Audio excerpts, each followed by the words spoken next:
For those state and local leaders who are kind of trying to navigate how to continue to make progress, protect their citizens, protect democracy, like what's your advice to people who are kind of on the front lines of all of this right now?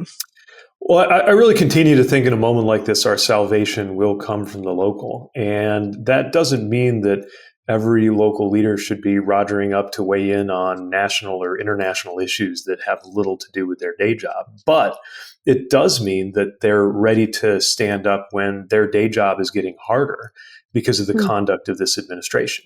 And so I think in between the idea of jumping for the barricades of the resistance, even if it's got nothing to do with your job, on one end of the extreme, one extreme of the spectrum.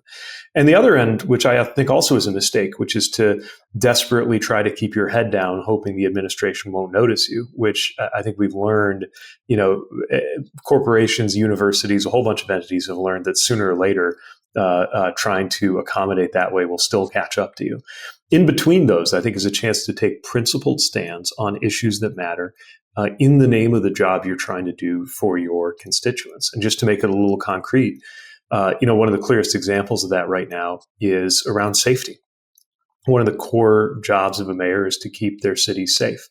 Mayors are doing remarkable work right now with local law enforcement, mental health partnerships, housing, and other measures to make their communities more safe.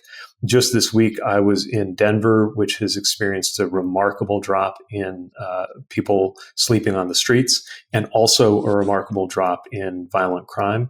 I was in San Francisco, which has had a long struggle that's well known, but also right now is on track to see potentially their lowest homicide rate since the 1950s. Mayors are leading the way on how to get that done, even as the president claims falsely that the reason he's deploying the military into the streets of American communities has to do with safety. I think mayors are in a position to say, hey, if you want to help us out from Washington with safety, great. Take the cost of deploying, let's say, one guardsman, and you could put that in local hands, and we could use that to hire probably 2 or 3 police officers and mental health professionals. And so there's different and better answers available. And I think a chance for mayors to speak to that, not at the expense of the work they're doing every day, but as part of it.